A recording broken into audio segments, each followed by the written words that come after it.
verdade, eu comecei como relações públicas, na Casper Libero, e fui fazer relações públicas porque eu já fazia um trabalho de tradução inglês-português de várias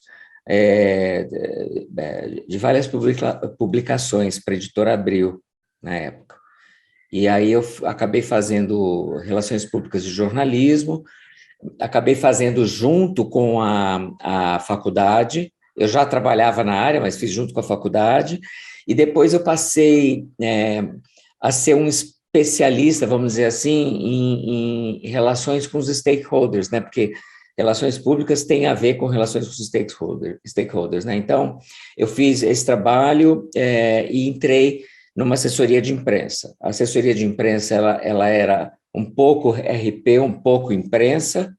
Eu acabei fazendo muito trabalho de relações públicas, mas também um trabalho de jornalismo importante, porque eu fazia artigos assinados do pessoal do Citibank, então eu era o ghostwriter, e eu, ao mesmo tempo, fazia análise do português para o inglês para o Citibank, o clipping do que estava acontecendo na economia, né?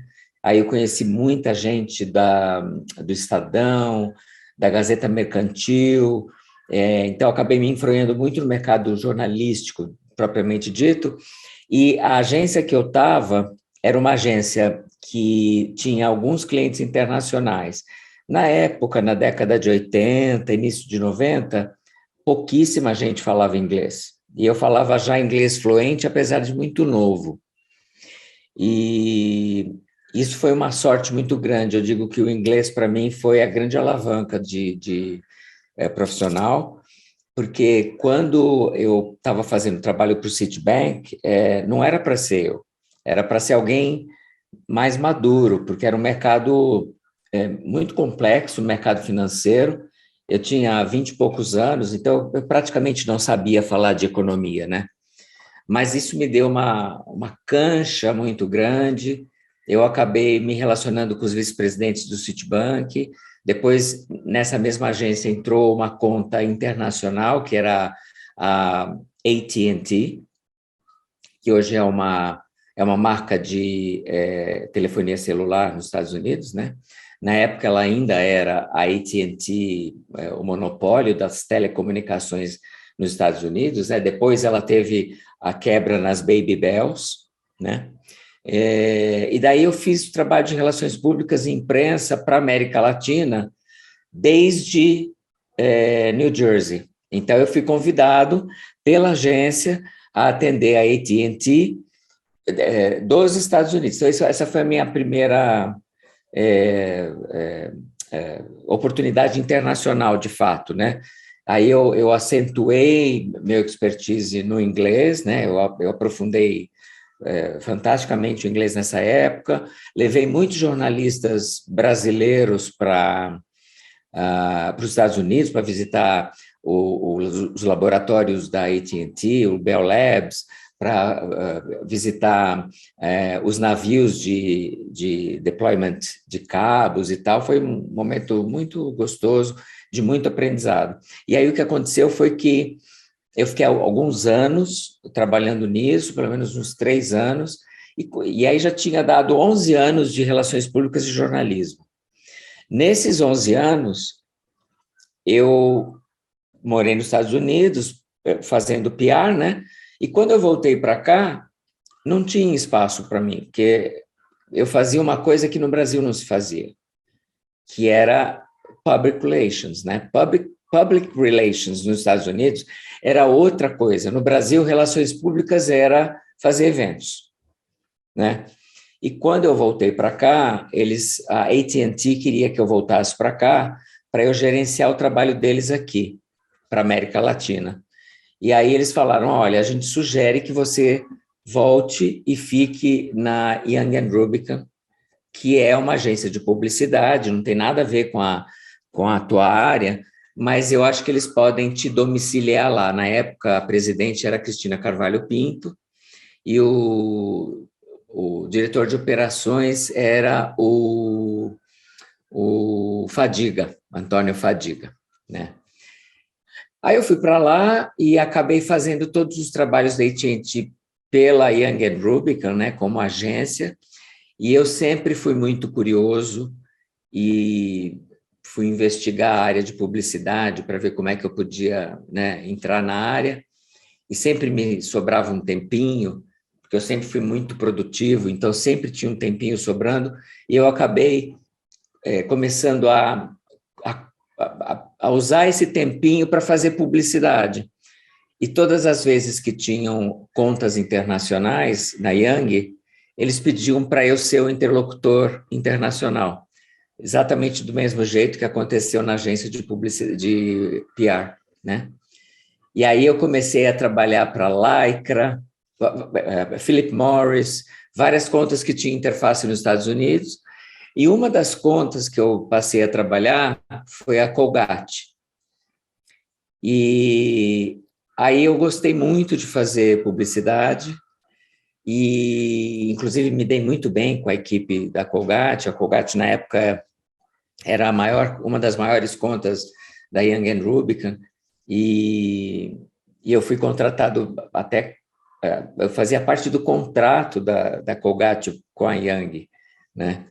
E foi muito bom, eu gostei, fiquei 5 anos lá, até que eu já tinha me tornado diretor da Young em publicidade, até que depois dessa época, a Lintas, a atual Lowe, foi procurar um diretor para a Unilever. Aí eu saí da Young, depois de tantos anos, fui para a Lintas, fui cuidar de um trabalho, de um projeto mundial da Unilever, que era de home care, tá? Aí a gente fez esse trabalho em concomitante com a Índia, com a África do Sul, só países em desenvolvimento, e Brasil, né? Foi muito interessante, viajei muito também, e 1 ano e meio depois o trabalho não saiu, o trabalho foi cortado, então eu trabalhei 18 meses em vão, né? E nesse período a TBWA Internacional de Nova York estava procurando uma pessoa de estratégia. Até então eu sempre fui uma pessoa de atendimento a cliente, e eles não estavam encontrando uma pessoa de estratégia. Aí alguém, que eu até hoje não sei quem foi, disse, olha, tem um cara muito bom, que está na Lintas, que é a antiga Lintas, né, Lowe, e que é um cara muito estratégico, trabalhando num projeto estratégico para Unilever e tal, vai entrevistar. Aí o Headhunter veio me entrevistar. E daí eu me tornei um funcionário da TBWA Internacional, com sede em Nova York, só que eles pediram para eu ir morar na Alemanha, para ser a pessoa responsável na América Latina da coordenação da conta de Nivea, da Beiersdorf. E daí eu fiz todo o trabalho na América Latina, fiquei também muito tempo lá, indo e vindo, né? Muito trabalho no Chile, no México, na Argentina, no Uruguai, aqui no Brasil, na Colômbia. Então foi um trabalho bastante agitado também, que eu vivia muito na Alemanha, muito em Paris, muito em Londres e muito na América Latina, assim, muita viagem, né? Então foi um período longo que eu perdi todas as amizades no Brasil, porque eu não ficava mais aqui, eu morava no avião, né? Era bom, mas foi muito cansativo, até que meu pai veio a falecer e eu quis voltar para o Brasil. Aí eu voltei para o Brasil e a Nívia falou, olha, a gente não quer perder o contato, então vai para a FCB, que tem a maior conta da Nívia no Brasil é da FCB. Aí eu fiquei 6 anos na FCB, primeiro cuidei de Nívia como estrategista, depois passei a cuidar de outras contas como estrategista, virei diretor-geral, diretor de operações e depois diretor-geral, e no 6º ano eu falei, não, se eu estou indo tão bem assim, eu posso abrir um negócio meu. E daí, há 15 anos, quase 16 agora em maio, eu abri a Santa Clara.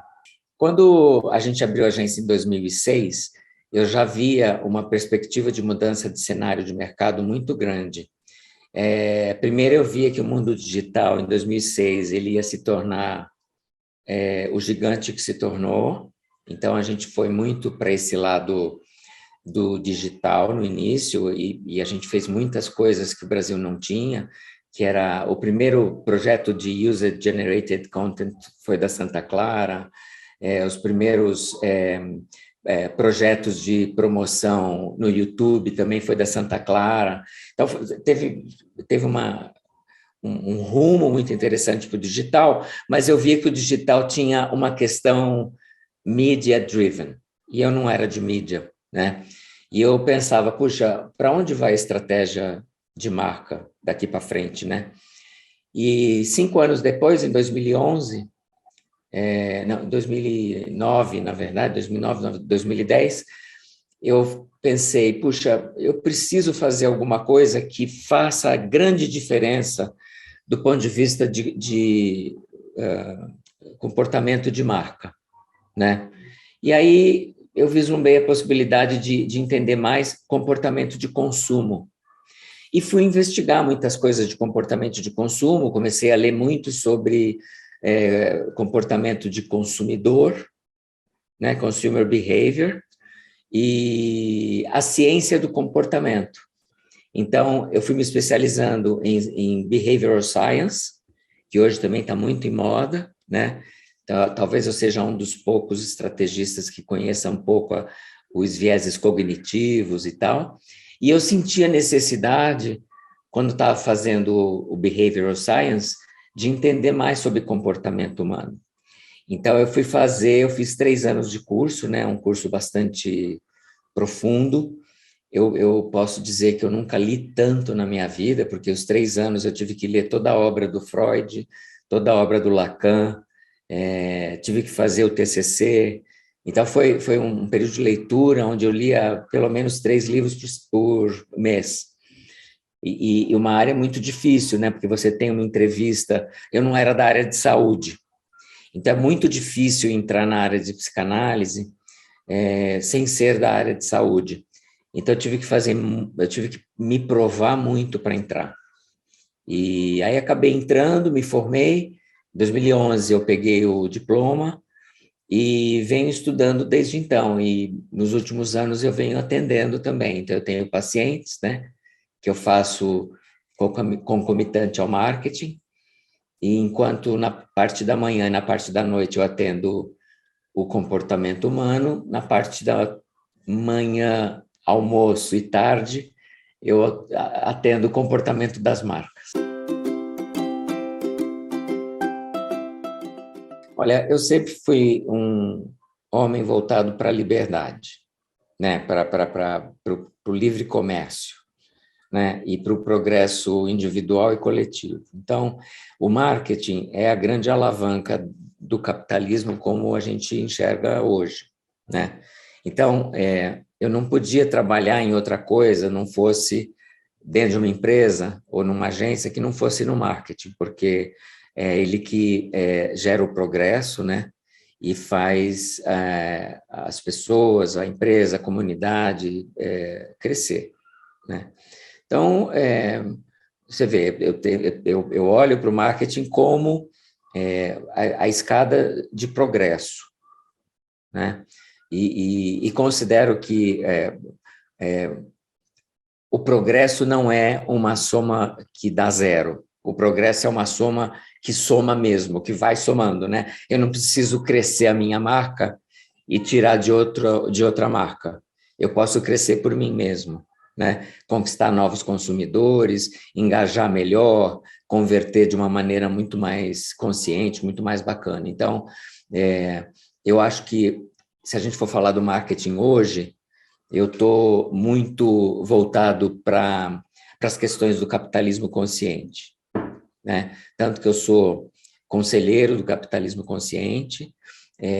Hoje eu estou atuando em 2 áreas do capitalismo consciente. Eu estou atuando no comitê de educação, que é muito importante, né? Fazer a educação das empresas e das corporações, e também estou atuando no comitê de ética. que são duas questões que ao longo desses 40 anos de carreira, esse ano eu faço 40 anos de carreira, né? Ao longo desses 40 anos, é um skill, é um território que eu domino fortemente, né? A questão da ética, a questão da integralidade, né? Do compliance de uma empresa, né?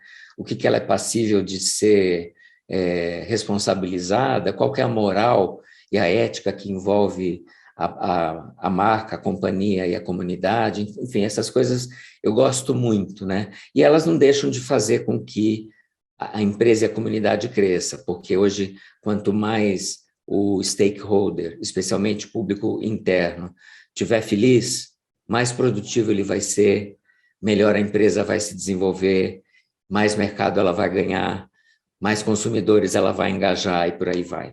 Então, eu gosto muito de fazer o trabalho de stakeholders hoje. E você vê, 40 anos depois, eu estou muito próximo do que era o trabalho de relações públicas do início.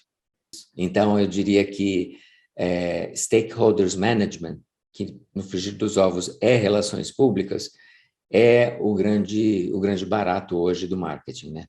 O marketing olhar para todos os públicos com uma visão muito horizontal, de que todo público interessa, todo público é importante, né? Enquanto que na publicidade tradicional, só o público final que interessa, né? E não é bem mais assim, né? Um capitalismo consciente acaba trazendo essa visão um pouquinho mais horizontalizada. Tem uma coisa que eu acho que muitos profissionais ainda não se deram conta, que eu lembro que alguns anos atrás, há muitos anos atrás, alguns profissionais corriam para a área de comunicação porque ele não tinha a lógica das exatas, né, da engenharia e dos números. Hoje, se você quer ser uma pessoa de comunicação, você tem que saber número, você tem que saber minimamente lidar com estatística, né? Porque tem internet aí e tem o mundo digital te entregando dados o tempo todo. Então, do meu ponto de vista, eu acho que, obviamente, sem fazer um exercício de futurologia, a gente tem a obrigação de olhar números que são estatísticos e dados, e desses números depreender comportamentos. Tá? Por isso que eu digo que, para mim, o futuro do marketing em geral, o futuro da comunicação, ele está muito baseado no binômio comportamento-estatística, né? Porque a gente fala do coletivo, né? Então, o coletivo se comporta de uma forma muito homogênea. E as tendências de comportamento coletivo, elas estão aí em números para serem traduzidas, né? Então, hoje a gente tem muito estatístico, gerenciador de dados que não sabe extrair informação, e a gente tem muita gente da área de comportamento humano e comportamento de marca que não sabe ler número.